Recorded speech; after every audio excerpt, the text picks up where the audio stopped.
Hello guys, लिसनरमैन के नए podcast में आपका हार्दिक स्वागत है। आज हमारे साथ है यूनुस मूसानी, जो काफ़ी अच्छी हस्ती है, उनका काफ़ी अच्छा नाम है, जिन्होंने 65 इयर्स की एज में यूएसए में जाके अपना ग्रेजुएशन कंप्लीट किया था, जो आज हमारे साथ है हमारे पॉडकास्ट में। तो उनकी जो जर्नी रही है यूएस में जाके, उन्होंने क्या किया, उनको कब विचार आया कि उनको यूएस में जाके ग्रेजुएशन करना चाहिए, तो वो सारी जर्नी के बारे में आज बात करेंगे। सबसे पहले सर धन्यवाद आपको यहाँ आने के लिए, सबसे पहले थैंक यू। तो सर कब आपको यानी सूझा कि आप यूएस जाओगे और वहाँ पर जाकर आप ये जर्नी स्टार्ट करोगे, ग्रेजुएशन करने का कैसे थॉट आया? लाइक सबसे पहला थॉट क्या था? सबसे पहले मैं थोड़ा बैकग्राउंड में जाता हूँ। ओके। कि मैं एडवोकेट था। ओके। और कोर्ट में प्रैक्टिस करता था, और मेरा एक लड़का था, एक ही लड़का है मुझे, और वो यूएस में गया। उसने इंजीनियरिंग किया था और अभी माशाल्लाह वो वाइस प्रेसिडेंट है वॉलमार्ट का। वाह, इतनी बड़ी पोस्ट पे है कि कंपनी ने उसको प्राइवेट जेट दिया है। ओके। और एग्जीक्यूटिव पोस्ट पे है, उसका अच्छा कामकाज है। अब मेरा बेटा गया तो मेरे पास कोई ऑप्शन नहीं था, वो एक ही लड़का था। ओके। तो मेरी ओल्ड एज के अंदर टेक केयर करने वाला कोई इधर था नहीं, तो मुझे फर्ज जाना पड़ा। हालांकि मुझे इंडिया छोड़ना अच्छा नहीं लगता था और मुझे अमेरिका कतई अच्छा नहीं लगता था, लेकिन मेरी मजबूरी थी, तो मुझे जाना पड़ा। वहाँ जाके मैंने देखा ना, तो मेरे बेटे ने मुझे वीआईपी ट्रीटमेंट पूरी दी हुई थी। एक तरह की वीआईपी जेल थी जिसमें हर तरह की सुविधा तो थी, लेकिन आज़ादी नहीं थी, इंडिपेंडेंस नहीं थी। क्योंकि मुझे घर के बाहर जाना हो तो उसकी ज़रूरत पड़ती थी। वहाँ प्राइवेट ट्रांसपोर्टेशन नहीं है कि ऑटो वाले को हाथ बताया, रुक जाए और चले गए। अपना खुद का कार होना चाहिए, खुद का ड्राइविंग होना चाहिए। तो मैं उस वक्त विजिटर वीज़ा में था, तो ये लोग विजिटर वीज़ा को ड्राइविंग लाइसेंस नहीं देते हैं। तो मैंने अपने बेटे को एक बार बोला, मैंने कहा यार अमेरिका बहुत बढ़िया है, तूने ए ग्रेड सुविधा दी है, लेकिन मुझे इधर आज़ादी नहीं है। मुझे तो ऐसा लगता है कि कोई ने मुझे वीआईपी जेल में कैद कर दिया है। मुझे कहीं जाना हो तो उस पर डिपेंड करना पड़ता है। यहाँ प्राइवेट ट्रांसपोर्टेशन है नहीं, दिन भर घर में चार दीवार के बीच में मैं कैसे टाइम निकालूंगा? जबकि मैंने इंडिया के अंदर 8 से 8 काम किया था। एडवोकेट था, कोर्ट में, प्राइवेट ऑफिस में जाना, कंसल्टेंट को मिलना, क्लाइंट को मिलना, सोशल एक्टिविटी भी इतनी करता था, फिर फैमिली भी रिस्पॉन्सिबिलिटी को लेके चलता था। तो मेरे बेटे ने मुझे सुझाव दिया कि आपके पास एक ऑप्शन है, आप यहाँ से कुछ पढ़ाई कीजिए। और यूएस के अंदर ऐसा फंडा है कि जब तक तुम्हारे पास यूएस की छोटी मोटी डिग्री नहीं है, वहाँ तो तुमको कोई ऐसा वाइट कॉलर जॉब नहीं देते। लेबर वर्क तो मिल जाता है, लेकिन वाइट कॉलर तुमको जॉब करना है तो वहाँ की कोई डिग्री का होना जरूरी है। तो मेरे बेटे ने मुझे सुझाव दिया कि आप किसी यूनिवर्सिटी में जाओ और ट्राई करो। और उसके बाद में मैं आर्कांसा यूनिवर्सिटी में गया, मैंने ट्राई की और 4 अटेम्प्ट के बाद मुझे एडमिशन। 4 अटेम्प्ट? कितना साल लगे यानी? और ये कौन सा साल है जब आपने स्टार्ट किया? 2018। ओके। और 4 टाइम्स मैंने अटेम्प्ट किए, 4 टाइम मैं सक्सेस हो गया, मुझे एडमिशन मिल गया। और बाद में यूएस यूनिवर्सिटी के बच्चों ने, यूनिवर्सिटी के स्टाफ ने, कॉलेज के प्रोफेसरों ने मुझे बहुत कोऑपरेट किया। सर वो कॉन्फिडेंस कैसे आया? लाइक तो आपको पहली बार बोला तो आपको भी ऐसा लगा होगा कि ये वाली एज में मैं कैसे जाऊंगा, यानी वो कॉन्फिडेंस वो बहुत बड़ी चीज है। वो मेरे लिए थोड़ी बहुत बड़ी बात थी। मैंने भी सोचा, पहले तो मैंने बात की, अपने बेटे की बात हंस के टाल दी। यार ये उम्र में मैं कैसे पढ़ूंगा? तो मेरे बेटे ने मेरे को बताया, अगर आपको यहाँ आज़ादी चाहिए तो ये करना जरूरी है। अगर आप ये नहीं कर पाएंगे तो फिर आपको ये वीआईपी जेल में ही रहना है। आपके लिए और कोई ऑप्शन नहीं बचा, क्योंकि यहाँ ये लोग अगर कुछ पढ़ोगे नहीं तो वाइट कॉलर जॉब नहीं देंगे। इंडिया की डिग्री को ये लोग अलाउड नहीं करते। तो मेरे लिए कोई ऑप्शन ही नहीं था, मरूं या जीऊं जैसा बात थी। या तो जीना है या मरना है, ये करना ही पड़ेगा, मेरे लिए और कोई ऑप्शन नहीं बचा था। और थोड़ी फिर मैंने हिम्मत भी जुटाई कि यार क्यों नहीं कर सकते हैं, अगर आदमी चाहे तो क्या नहीं कर सकते हैं। और age is just number. Age ऐसी कोई बात नहीं है कि आप नहीं पढ़ सकते। और वहाँ पे मुझे लोगों ने कोऑपरेट भी बहुत किया। जब मैंने ये नक्की किया कि एट द एज ऑफ 65 मुझे ग्रेजुएशन करना है, मैं यूनिवर्सिटी में गया, तो मुझे वहाँ के सारे लोगों ने कोऑपरेट किया, मुझे हेल्प भी बहुत की। How to pass the exam, how to attempt the questions, how to attend the classes, how to talk with the professor. तो ये सब मुझे धीमे धीमे समझ में आया और वहाँ मैंने बहुत पापड़ बेले। इतना आसान था, ये आसान जर्नी नहीं थी। आप जितना सोचते हैं, मैं जितना सोचता हूँ इतना नहीं था, लेकिन दिल के अंदर एक कॉन्फिडेंस था ना कि मुझे ये करना है। और जब आदमी जब कॉन्फिडेंस में आ जाता है कि मुझे कुछ करना है, तो फिर उसके लिए कुदरत और अल्लाह की तरफ से उसको बहुत सारी मदद मिल जाती है। तो मेरे हिस्से में भी अल्लाह की मदद आई, लोगों ने मुझे कोऑपरेट किया और वहाँ भी मैंने 2-3 ट्रायल पास किए, बाद में ग्रेजुएट हुआ। दिल्ली जाना रहता था वहाँ? डेली कॉलेज जाता था और जिस दिन मेरा लेक्चर नहीं था तब भी जाता था, क्योंकि यूनिवर्सिटी बहुत अच्छी थी। अच्छा, ओके। और प्रोफेसर, स्टाफ सब पहचान वाले हो गए थे, तो मुझे वहाँ जाके बैठने, घर में बैठना इससे अच्छा है कि वहाँ जाके बैठो, लोगों से मिलो। बहुत बड़ा गार्डन था, वहाँ फल फूल भी बहुत पके थे, हाथ से उठा के किसी भी फल को खाना तो खा लो। तो वहाँ का कल्चर कैसा है, लाइक आप क्या सोचते हो? एजुकेशन की बात कर रहे हैं, एजुकेशन या नॉर्मल एजुकेशन की बात अगर करते हो तो मैं समझता हूँ कंपेयर टू इंडिया वहाँ सिंपल है एजुकेशन सिस्टम। अच्छा, ओके। यहाँ जो हाव लगा रहता है ना 10th का 12th का, इंसान को, बच्चे को डराया जाता है कि तुम्हारा बोर्ड है, तुम्हारा ये। वहाँ किसी चीज का ऐसा डराया नहीं, और वो लोग ऐसा बोलते भी है कि तुम एग्जाम को लाइट लो।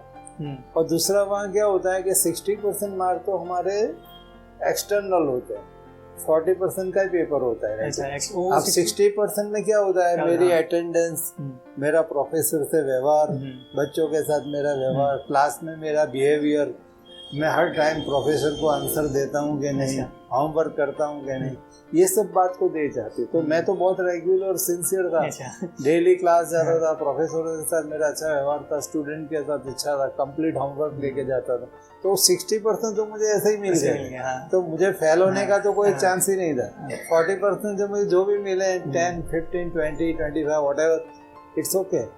तो उसके बाद में मैंने जब ग्रेजुएशन कर लिया, ग्रेजुएशन सेरेमनी मेरा रखा गया, मेरा छोटा पोता आया था, वो मुझे कॉन्ग्रेचुलेसन बोलता था कि दादू आपने ग्रेजुएशन कर लिया, बहुत बड़ी बात हो गई।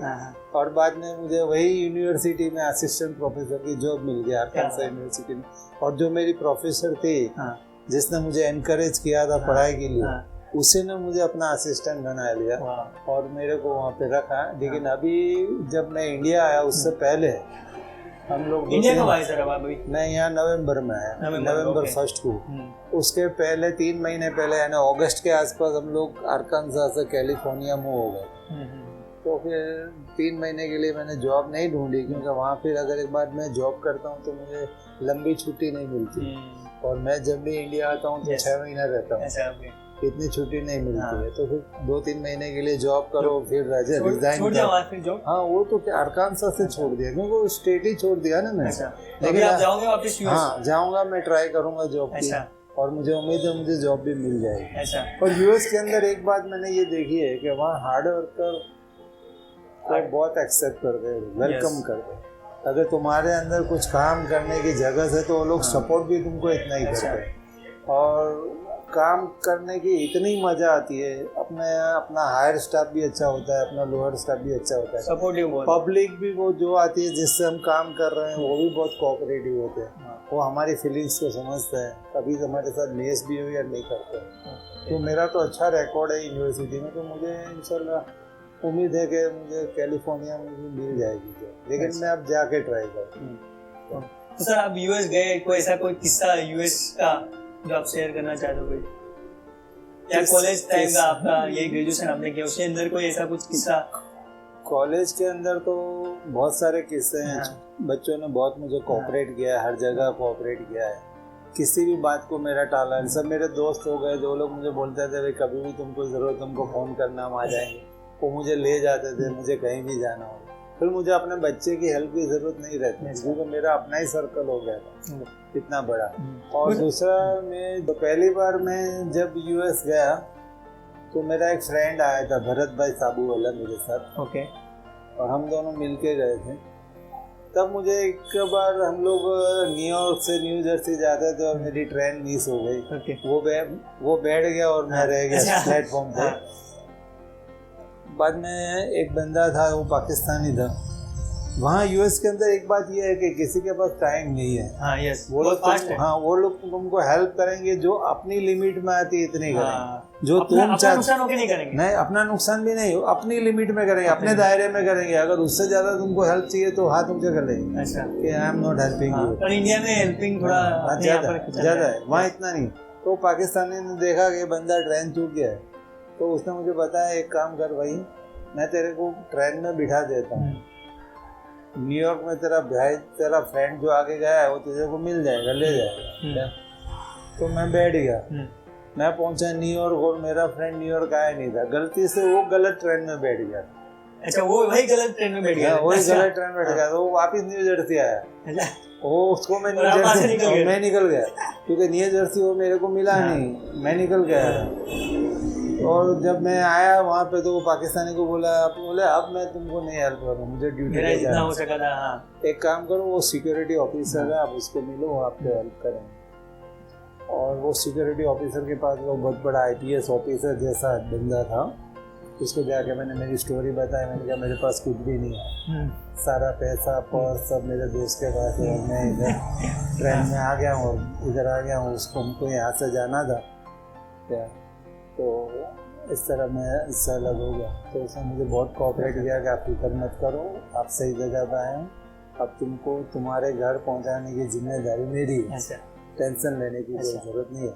मैं बोला मैं अपने बेटे को फ़ोन कर सकता हूँ, तो बोला हाँ बिल्कुल कर सकते हो। तो मैंने मेरे बेटे को फ़ोन किया, उसने बोला पापा फिक्र मत करो, जो बंदे तुम्हारे को अभी टेकल कर रहे हैं वो उसकी जिम्मेदारी है। अच्छा, अच्छा। वो तुमको पहुंचा देगा, डोंट वरी। अच्छा। और परवेज को भी बोला कि भाई इसकी टिकट करवा के मैं तेरी बस में बिठा देता हूँ, वहाँ न्यू हैम्पशायर वो आएगा तो तू बस स्टैंड जाके ले लेना क्या, और तू पहुँच जाना। और मीनवाइल जब बस का टाइम हुआ तो मेरा फ्रेंड भी आ गया, उसने देखा हुआ था, वो 2-3 बार गया था ये, तो वहाँ गया, फिर हम सब आ गए। लेकिन जो ऑफिसर ने मुझे मतलब मदद की, कोऑपरेशन किया, मुझे खाना खिलाया पुलिस स्टेशन में, अच्छा, पैसे के सिर्फ अपने खुद के पैसे से टिकट ली। और बाद में मैंने उनको ये भी बोला कि मैंने कहा भाई ये टिकट का पैसा मेरे से को तुमको देना है क्या, बोला नहीं आपको नहीं देना है, मेरा रिफंड आ जाएगा, और इसे 100% रिफंड आता है, एंड आप वो टेंशन मत लो, आपका वो कोई प्रॉब्लम नहीं होगी। एंड मेरे लिए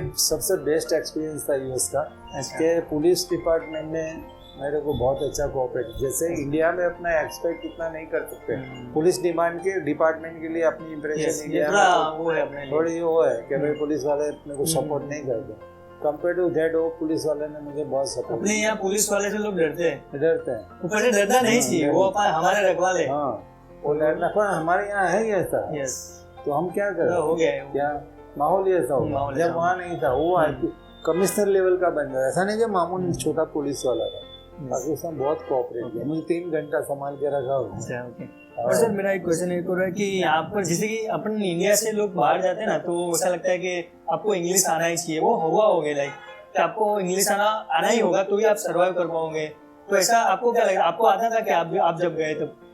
मैं तो एडवोकेट था तो मुझे तो इंग्लिश आती थी, इतनी दिक्कत नहीं हुई, लेकिन वो तो सीधी बात जा रहे उन लोग के लिए आप क्या कहना चाहते हो? मैंने सीधी मैं वही बात पे जा रहा हूँ कि सीधी बात है, हम जो देश में जाएंगे जो लैंग्वेज वहाँ चल रही है वो तो हमको आनी है, सही है, अगर नहीं आएंगे तो हम डील नहीं कर सकते किसी से, और वो प्रॉब्लम है। हम लोग साउथ में जाएंगे तो हमको मद्रासी आना ही चाहिए, अगर मद्रासी नहीं आते तो हम साउथ में नहीं रहते, या तो फिर टूटी फूटी जो हिंदी जानता है उसको पकड़ना पड़ता है, पर उसमें क्या कोशिश करने से हर चीज आ जाती है, प्रैक्टिस कोशिश करो। वहाँ छोटे छोटे बच्चे कौन सी स्कूल में पढ़ने गए, मेरा पोता पोती अभी अच्छा इंग्लिश बोलते हैं क्या, तो वो क्या बोलते बोलते सीख गए। हम लोग लैंग्वेज सीखते हैं, जब जो बच्चा पैदा होता है ना वो तो सुनते सीख जाता है, सुनते सीखते हम स्कूल में जाकर क्योंकि हमारे यहाँ वो एनवायरनमेंट नहीं है ना, वो लैंग्वेज हम बोलते नहीं है, तो हमको स्कूल में जाके पढ़नी पड़ती है। जब वहाँ पे जो छोटे बच्चे पैदा होते हैं वो तो बोलते ही सीख जाता है। तो लैंग्वेज का तो ऐसा है कि भाई जहाँ जो देश में रहता है वो लैंग्वेज तो हमको आनी चाहिए, सीधी बात है। इंग्लिश है, अगर जर्मनी गए तो जर्मनी आनी चाहिए,